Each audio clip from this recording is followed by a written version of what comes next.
Welcome to the Deep Dive. You sent us your material, and we've been digging deep to bring you the core insights. Today we're looking at a really interesting PDFs, self-defense nerve centers and pressure points. But this isn't your, typical mystical martial arts guide. No, not at all. What's fascinating here is that the source takes a really grounded approach. It's focusing on, modern physiology and anatomy to understand self-defense. Right. It's about separating what's actually based on fact from the more, let's say, imaginative aspects of traditional fighting techniques. Exactly. So our goal in this deep dive is to kind of extract the key principles of effective and, importantly, ethical self-defense that are presented in this material. We want to move past the myths, and get to a clearer understanding of what the source suggests actually works. Okay, so let's start with the basics. What does this guide actually say self-defense is? Well, first, the source begins by outlining what it isn't, and that's important. It says it's not warfare, where, the goal is to conquer. It's not about seeking revenge. It's not an art form meant for display or performance. Right. It's not a regulated sporting event with rules and umpires, and definitely not like those, highly choreographed fight sequences you see in movies. Right, so none of that dramatic Hollywood stuff. So, okay, in its place, what's the actual definition then? The source presents it as really a three-part definition. First, it emphasizes preparation, taking steps to minimize the likelihood of being assaulted in the first place. Second, it involves training to use appropriate physical actions, but only as a last resort, when all other options are exhausted. Okay, last resort. And third, crucially, it's about developing the awareness and the strategies to avoid becoming a victim. That point about avoiding victimhood, that really stands out. Okay. The source actually mentions that a lot of people who are assaulted aren't necessarily physically incapable of defending themselves, but they haven't been mentally or strategically prepared to handle that specific kind of emergency. Key takeaway here. Self-defense is about proactive risk reduction, trained responses as a last resort, and avoiding victimhood, not necessarily about aggressive fighting. Precisely.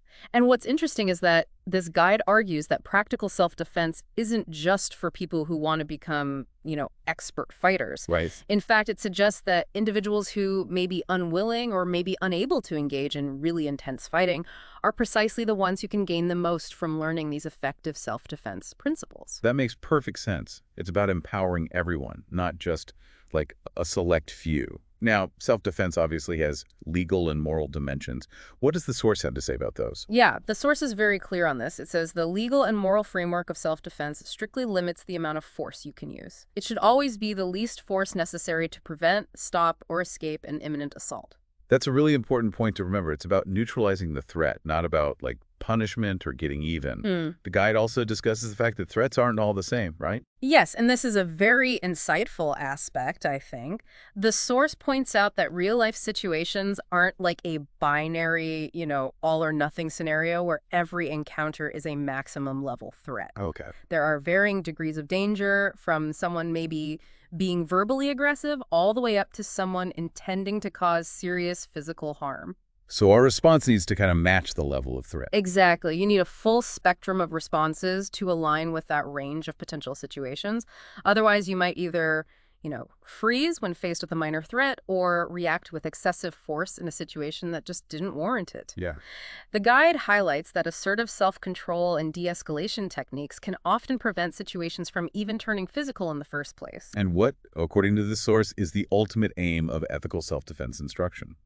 It's really to equip individuals with those appropriate and effective responses across that entire spectrum of potential threats.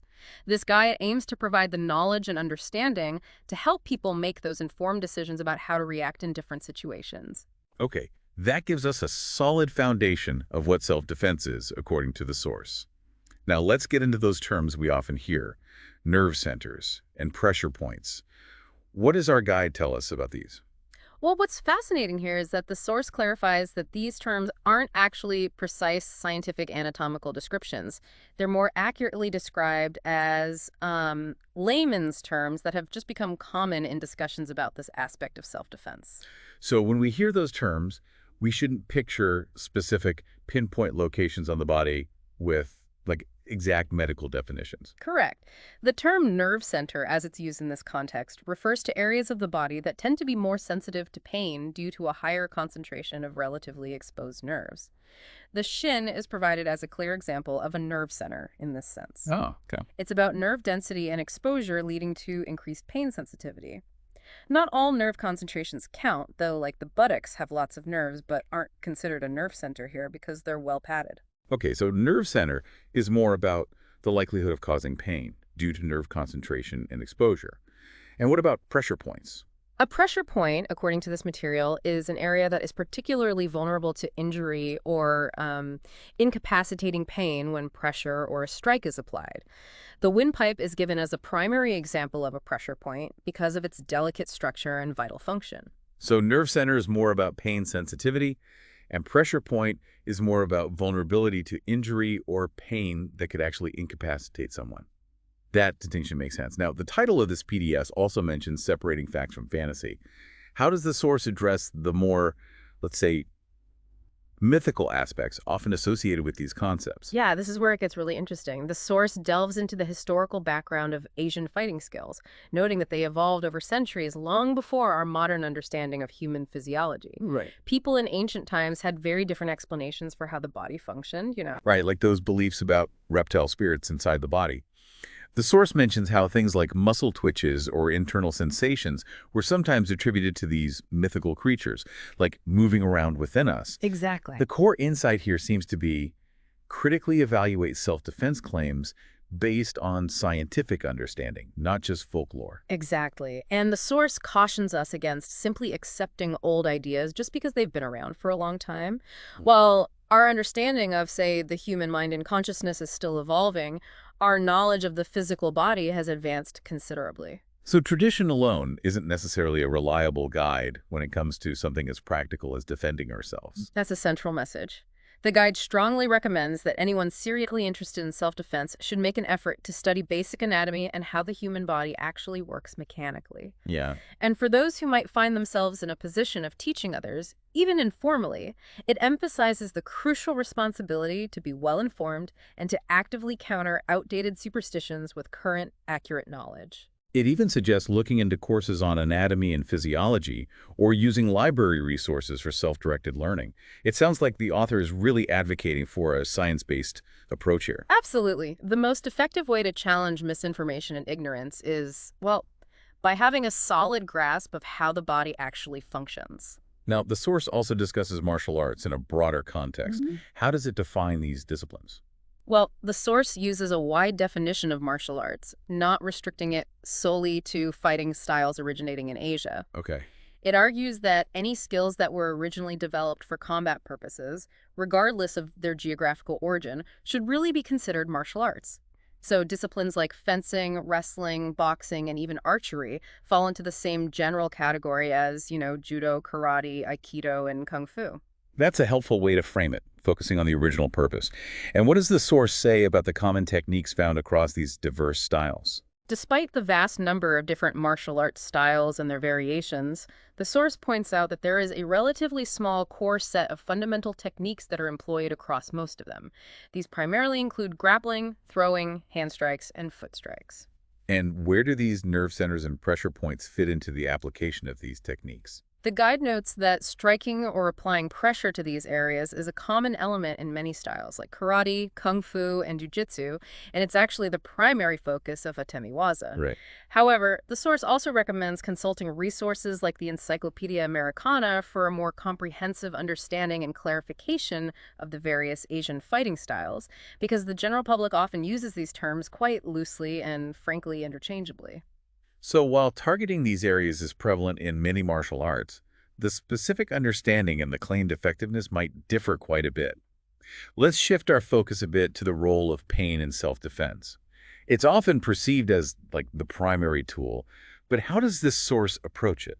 This is a really nuanced area.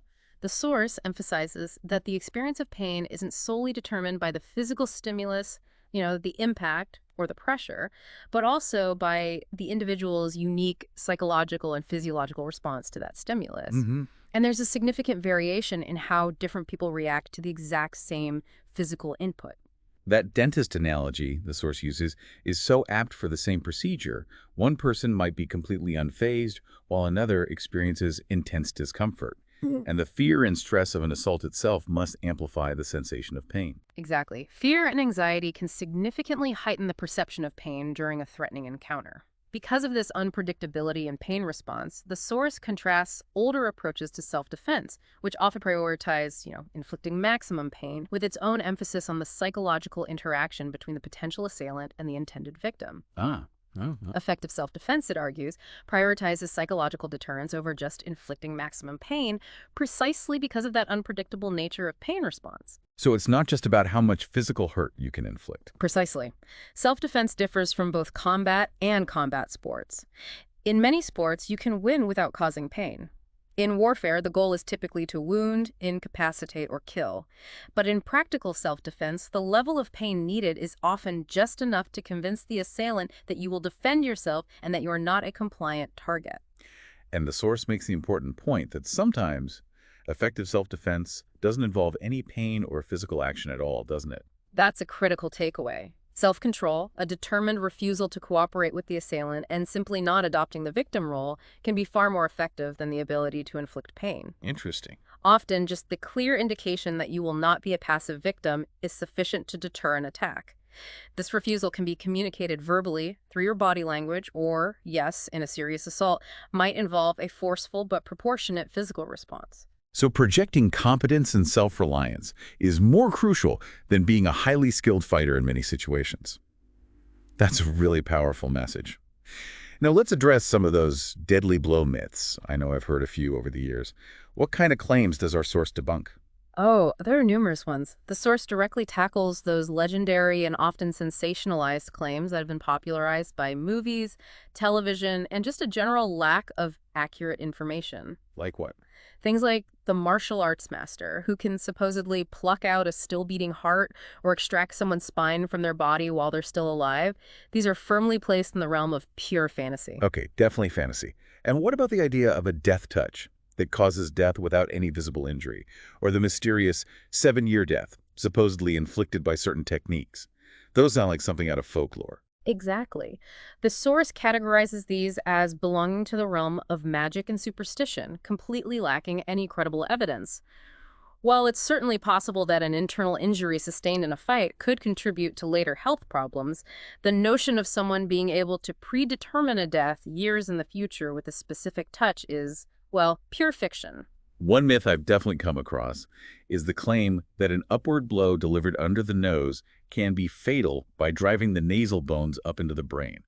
That sounds particularly gruesome. Yes, the source specifically addresses this widely circulated myth, and it uses basic knowledge of skull anatomy to debunk it. While a sufficiently forceful blow to the head can unfortunately be fatal, it wouldn't happen through nasal bones penetrating the brain. How does it explain that? Well, the majority of the external nose structure is cartilage, not bone. And even the nasal bones themselves are relatively fragile compared to the bones of the cranium. More importantly, there simply isn't a direct passageway for the nasal bones to enter the brain from that angle. I see. Any fatality resulting from such a blow would most likely be due to severe shock or the rupture of blood vessels in the head, not bone fragments in the brain. That's really helpful to clarify. It really underscores the importance of checking these kinds of claims against actual anatomical understanding. The source seems to be urging us to think critically and not just accept sensational stories at face value. Absolutely. It stresses the potential danger of being too credulous, of believing things without seeking verification.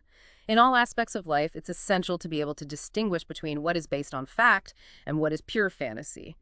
The guide suggests that we should view tales of martial arts masters performing seemingly superhuman feats, much like we view folklore and legends, not as literal accounts of real events. That puts it in a good perspective. Now, shifting gears a little bit, the source also touches on how the media often portrays self-defense and the concept of hand conditioning. What are the key points there? Yeah, the source is critical of the media's tendency to report extraordinary or sensational events as factual news without proper investigation or verification. The specific example cited is of a man who was supposedly rendered unconscious by pressure applied to his armpits. Right, I remember reading that part. The source suggests that this was far more likely a case of fainting due to emotional distress or some other physiological response, rather than the result of some newly discovered and, amazing self-defense technique. That explanation makes a lot more sense. And what about the idea of hand conditioning, that whole practice of hardening your hands through various exercises for striking? The guide argues quite strongly that heavy hand conditioning is largely unnecessary for both sport and self-defense applications of karate or jujitsu, and is completely irrelevant to a discipline like judo. Why is that? Well, in sport karate, there is either no physical contact allowed or protective gloves are used. In judo, striking of any kind is strictly prohibited by the rules. So if it's not needed for those modern applications, why was hand conditioning practiced in the past? Historically, the practice of hand conditioning in traditional karate training served a specific purpose. In some ancient combat scenarios, fighters might have needed to strike or break through the wooden armor worn by samurai warriors. Oh, okay. Years of dedicated effort were spent callousing and desensitizing the hands and feet to enable the delivery of forceful blows to hard surfaces without causing the attacker debilitating pain or injury to their own striking hand. But that kind of armor isn't really a factor in contemporary self-defense situations. Exactly. The source argues that with a proper understanding of effective target areas on the human body, you can generally avoid having to strike extremely hard, bony structures like the collarbone. Right. And even when you do target bony areas such as the knee or the nose, a normal, unconditioned human hand can typically deliver sufficient force for self-defense purposes. For example, a well-placed kick to the knee doesn't require years of hand conditioning, nor does a sharp closed fist strike to the nose. It sounds like engaging in heavy hand conditioning might even have some potential downsides. Absolutely. It can lead to permanent damage to the hands, potentially impairing dexterity and fine motor skills. It can also affect the physical appearance of your hands, which might be a concern in certain professions or social contexts. Yeah. Furthermore, it could even have unintended legal implications, possibly suggesting a predisposition towards fighting rather than simply acting in self-defense. The source ultimately concludes that the extreme levels of hand conditioning often seen are really only relevant for specific stunts, like breaking stacks of bricks or boards. So the focus should be on accuracy in targeting vulnerable areas rather than trying to turn your hands into, like, hardened weapons. That's a key distinction. Mhm. Now, when the source describes the potential effects of blows to these various nerve centers and pressure points, it mentions the inherent difficulty in being scientifically precise. Why is that the case? Well, as the source points out, there are a multitude of variables that come into play when a physical blow is delivered.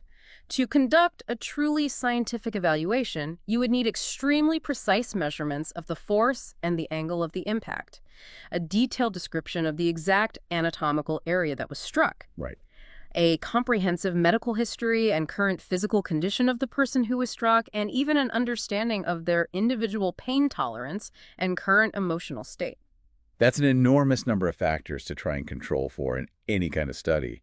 And I imagine it would be highly unethical to attempt to conduct those kinds of experiments in realistic, uncontrolled self-defense scenarios. Precisely. The source even makes a sobering reference to the unethical and inhumane pain tolerance and injury experiments that were conducted in Nazi concentration camps to underscore the deeply problematic nature of trying to achieve that level of so-called scientific data in this field. Wow, okay.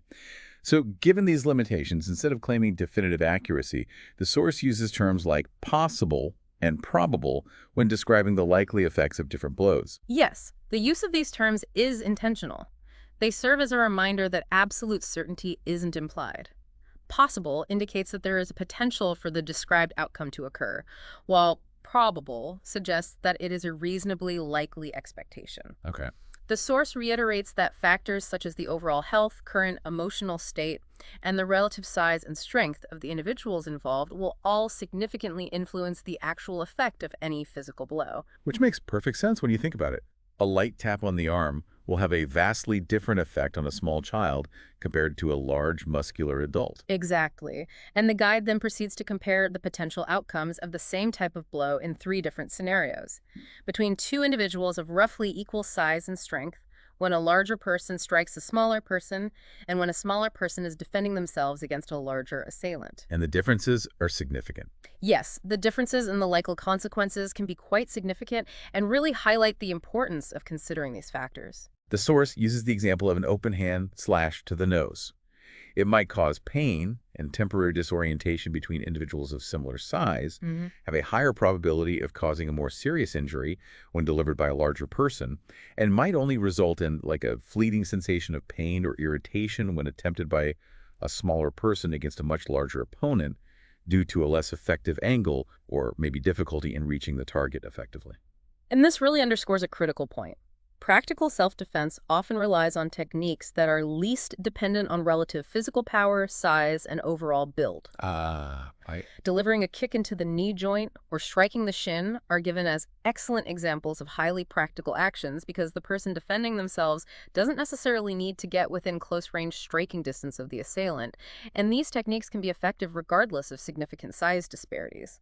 Although the degree of potential injury inflicted might still vary, of course. Whereas something like a forceful blow directed at the base of the neck is described as being virtually ineffective when attempted by a smaller person, and potentially carrying a very high risk of causing severe injury if used by a large and strong individual against someone smaller and more vulnerable. Precisely. So, having an understanding of these dynamics related to size and strength is absolutely key to selecting and employing effective self-defense tactics in real-world situations. All right, now we're getting into the really detailed part of the source, Yeah. the analysis of specific nerve centers and pressure points. The guide goes through quite an extensive list, numbered from 16 all the way through 58, actually. We obviously don't have enough time to discuss each and every one in exhaustive detail, but could we touch on some of the more commonly discussed areas and highlight the key takeaways from the source regarding their vulnerabilities and the realistic effects of strikes to these locations? Let's start with the temple area, which is number 16 on the list. Sure. The source first clarifies and dispels a common misconception that the skull bone is particularly thin in the temple area. Oh, really? Yeah. Instead, the vulnerability of this location stems from the relatively flat shape of the bone in this region, which can cause a more intense transmission of shock to the underlying brain tissue from a blunt impact. Okay, that makes sense. The effects of a blow to the temple can range from a startle response and temporary disorientation with a moderate strike between individuals of equal size to a higher likelihood of causing unconsciousness and even potential brain damage when a larger person strikes a smaller one. Conversely, a smaller person striking a larger person in the temple is more likely to result in just a startle and brief distraction. And what kind of strikes does it recommend? The source recommends using the heel of the palm, a slashing hand motion, or a hammer fist strike, as well as an elbow strike or a rearward slash as potentially effective techniques for this area. So it's more about the way the impact affects the brain due to the bone shape, rather than just the thickness of the bone itself. What about the nose, which is covered in sections 17 through 19? That seems like a fairly obvious and frequently targeted area. The nose is indeed highlighted as an easily accessible and often exposed target. Even a moderate blow to the nose can cause significant pain, and the resulting bleeding can have a positive psychological effect in a self-defense situation, potentially deterring the assailant. Right, the sight of blood can be unsettling. Exactly. More forceful blows can lead to the separation of the nasal cartilage or even a fracture of the nasal bone. The source specifically notes that hammer fist strikes and edge-of-hand blows directed at the top of the nose are particularly efficient techniques for maximizing these effects. Interestingly, striking up under the nose, which is section 20 in the guide, is presented as a lower risk tactic that can be particularly useful for a smaller person defending against a larger one, as it can induce pain and distraction without necessarily causing severe injury. What about targeting the eyes, which is in number 21? That's often talked about in self-defense discussions, but it feels like a very extreme measure. Yeah, the source strongly emphasizes that striking the eyes is a tactic that carries a very high risk of causing permanent and severe injury, and therefore should only be considered in absolutely life-threatening situations where there are no other viable options. Even minimal contact with the eyes can potentially lead to lasting damage, and the severity of the potential injury is largely the same, regardless of the size difference between the individuals involved. The guide cautions against prioritizing this target over other less dangerous and potentially equally effective defensive maneuvers. That makes perfect sense given the potential for irreversible harm. Let's move down the list to striking up under the chin, which is number 22. This is presented as an excellent target for practical self-defense, as it's often readily accessible even for a smaller individual who is in close proximity to a larger assailant. A well-aimed heel of the palm strike directed upwards under the chin can cause the head to snap back violently, disrupting the attacker's balance and potentially leading to a knockout. This is the classic type of blow often seen in boxing knockouts. What about blows directed at the ear, number 23? I've heard that these can be quite disorienting and debilitating. The source actually discourages this as a practice. Even a moderately forceful blow to this region can cause intense pain, difficulty in breathing, and potentially fatal injury. A heavy blow significantly increases the risk of a life-threatening outcome. The throat hollow, being the least protected part of the trachea, can be used for a slight push to create space, but forceful blows to this area are only justified when facing the threat of great bodily harm. Similarly, applying direct pressure to the windpipe itself carries a significant risk of causing a rupture or strangulation. What about striking the side of the neck, numbers 27 and 28, which targets the carotid artery and jugular vein? This is considered an excellent practical target in self-defense. It is quite sensitive to pain, but does not typically carry a high risk of causing serious permanent injury unless the blow is exceptionally forceful or the individual is already in a frail or ill health condition. Moderate blows to this area can cause significant pain and temporary stunning, while a very forceful blow could potentially lead to unconsciousness, although the possibility of a fatality, especially against a smaller person, does exist. An open-hand slashing strike is deemed the most efficient technique for targeting this area. Applying pressure is less likely to cause injury compared to applying pressure to the trachea and can be used as a control tactic by trained professionals. Moving down to the area where the neck and shoulder join, number 29, targeting the trapezius muscle. This is another practical target in self-defense. A moderate to forceful downward blow to this area can cause pain, and a more forceful strike might lead to temporary arm numbness or immobilization due to muscle spasm. An open hand slashing blow is again recommended as the most practical technique for this target. What about the collarbone, number 30? I've heard that's a good bone to target in a self-defense situation. Well, while the collarbone has been a favored target in some older styles of martial arts, it's generally considered less ideal for modern self-defense applications because it's quite difficult to fracture unless there's a significant size disparity between the individuals, with the larger person striking the smaller, or if the attacker has undergone specific training and hand conditioning. So, mostly ineffective. Moderate blows are often ineffective, yes. The base of the skull, number 31, and the base of the neck, number 32, are often depicted as vulnerable areas in movies and television.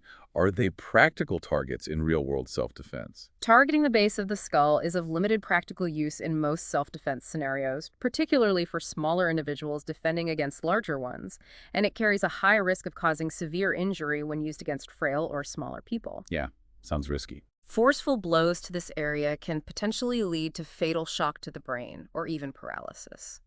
The base of the neck, specifically targeting the seventh cervical vertebra, is often seen in movies and TV shows, but it's generally not a practical or recommended target for street self-defense. A smaller person is unlikely to generate enough force to have a significant effect, while a larger person striking a smaller individual in this area risks causing serious injury, potentially even internal bleeding due to shock near the aorta. Yikes. Okay, what about targeting the kidneys, numbers 34 and 35, and the solar plexus, number 36? These seem like vulnerable areas in the torso. The kidneys, located at waist level and with their lower half relatively unprotected by the rib cage, are indeed vulnerable. A powerful blow delivered by a strong individual carries a significant risk of causing serious internal injury. Okay. Moderate blows might cause pain, but more forceful hand or elbow strikes or even a karate kick can lead to internal damage, with the possibility of a fatality if sufficient force is generated. There's also a risk of a fractured rib rupturing a kidney if a blow is delivered to the side. And the solar plexus. The solar plexus, located below the breastbone, is a striking area with variable effects depending on the angle and force of the blow, as well as the individual's health. Moderate to forceful straight-in or upward blows can cause intense pain, a temporary inability to breathe, knocking the wind out, and potentially internal injury or even fatality in extreme cases. An elbow strike delivered from behind or a kick to this area tends to be more forceful and therefore carries a higher risk. And the groin, number 48. That's a classic target often mentioned in self-defense discussions. Right. While the groin is a classic target from older martial arts traditions, the source notes that it's often not readily accessible in a dynamic self-defense situation and typically requires close proximity, such as when delivering a knee kick. Makes sense. Additionally, the sensitive nature of this target and its association with sexual counterviolence can make some individuals reluctant to use it.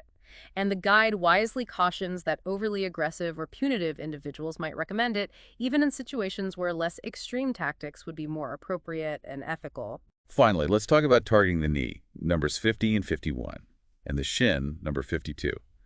These seem to be frequently recommended, particularly for smaller individuals defending themselves. Yes, the knee is highlighted as a prime target for self-defense. It's inherently vulnerable, can be reached with a kick from a relatively safe distance, is effective even when a smaller person is facing a larger opponent, and while injury is certainly possible, it is generally not life-threatening. What about the angle? The angle of the kick is important, yeah. A side kick potentially causing unbalancing, and a front kick having a higher likelihood of causing ligament or patella injury. A moderate to forceful kick to the knee, whether at a 45-degree angle to the side or straight into the front, can cause significant pain, loss of balance, and potentially a ligament or cartilage tear or rupture, or even a dislocation of the patella or hyperextension of the joint. And the shin. The shin is described as being particularly and uniquely vulnerable to pain, even from just pressing on it. It's an excellent target, especially for a smaller person defending against a larger one, as even a moderately forceful kick with the edge of the foot or shoe can cause extreme pain, and a more powerful kick can result in a bone bruise or even a fracture. That gives us a really good overview of some of the key target areas and the realistic effects of strikes to those areas, based on the information provided in the source material.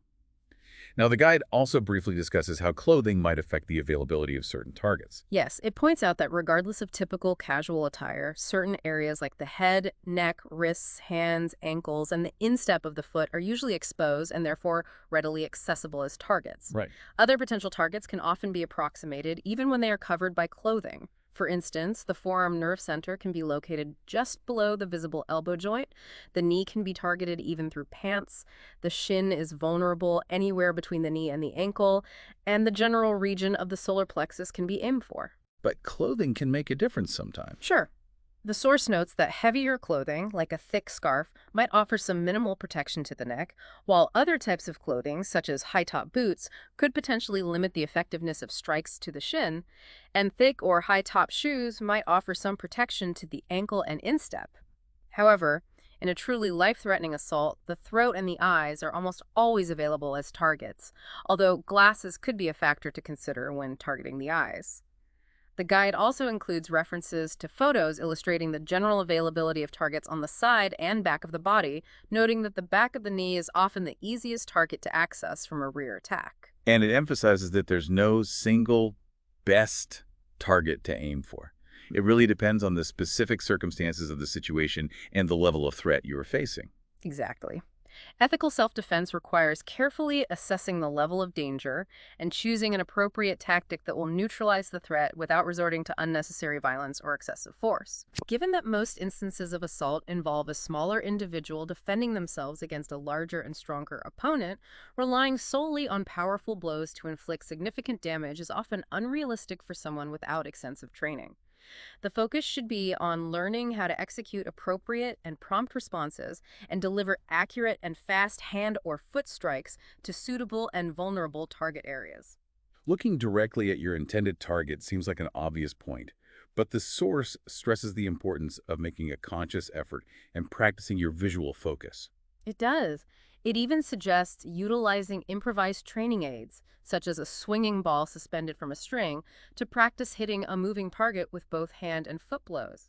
This exercise can help you develop accuracy at different heights and with a light touch, while also training your eyes to follow the movement. Interesting. The guide also mentions practicing with a partner using a beach ball and doing turn-as-you-hit drills to simulate attacks from behind.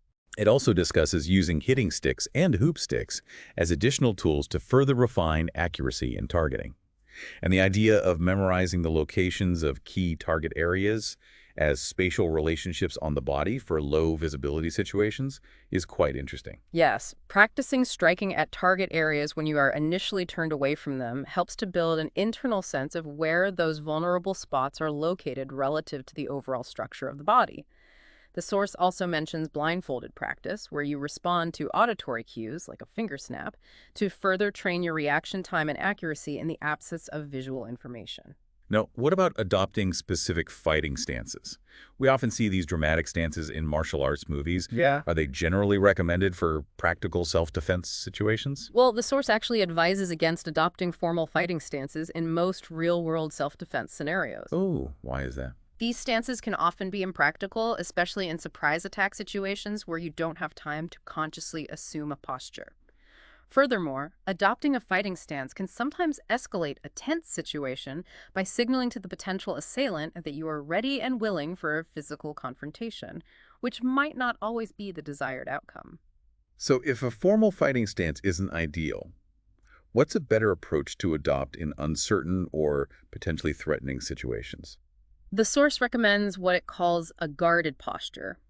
This is essentially a natural-looking stance where your hands are held in front of you in a non-threatening way, ready to react if necessary but not clenched into fists, and with your feet positioned in a stable and balanced manner. Okay.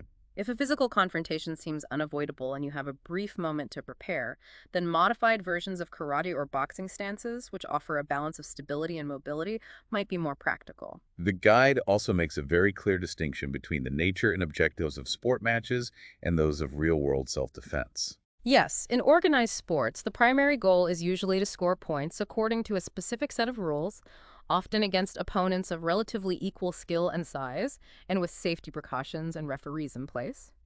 Causing injury is generally not the primary objective. Right. Point targets in combat sports may even be symbolic and are often modified for safety reasons, as we see in sports like fencing and kendo. Self-defense, on the other hand, is fundamentally about avoiding becoming a victim in a real-world, unpredictable, and potentially dangerous situation where there are no rules or referees to protect you. And it critiques the traditional point-scoring areas used in some karate contests as being potentially dangerous and carrying a high risk of injury, even in no-contact or light-contact competitions, suggesting that the rules should be changed to focus on lower-risk target areas to make it a safer modern sport. Exactly. The source proposes alternative target areas for split karate, such as the upper arm, back, shoulder, or upper leg, arguing that these would still require skill and precision while significantly reducing the risk of serious injury.